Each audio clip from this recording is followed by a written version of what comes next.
PWD अधिकाऱ्यांच्या दुर्लक्षामुळे शेतकऱ्यांची पिके पाण्याखाली। तुंग सुखवाडी रोडचे काम चालू असल्याने मुरुम टाकून भराव करण्यात येत आहे।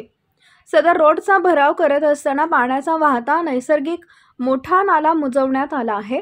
त्यामुळे रघुनाथ डवंग, महादेव डवंग, गुंडप्पा कोले, भरत कोले, ॲडव्होकेट वासुदेव कुलकर्णी, विजय कदम, भीमराव माने यांच्या शेतात खूप मोठ्या प्रमाणात पाणी साठून राहिले। पाणी साठून राहिल्याने डवंग यांचे पावटा व भेंडी पिकांचं साधारण 1.5 ते 2 लाख रुपयांचं नुकसान झाले आहे। दरम्यान पाणी साठून घरात राहत असल्याने रोड टेंडर धारकास निदर्शनास शेतकऱ्यांनी दिले असता रोड टेंडर धारक पाईप घालून देण्याचे आश्वासन शेतकऱ्यांना देत आहेत, परंतु काम मात्र शून्य होत असल्याने शेतकरी संतप्त झाल्याने पीडब्ल्यूडीने नुकसान भरपाई द्यावी अशी मागणी शेतकरी करत आहेत।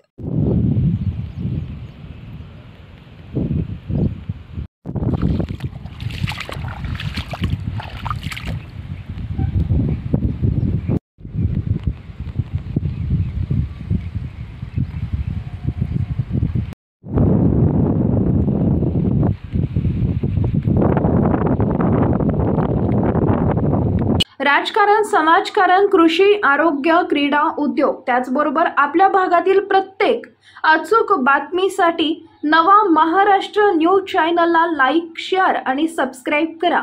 तसेच सर्व नोटिफिकेशनसाठी बेल आयकॉन प्रेस करायला विसरू नका।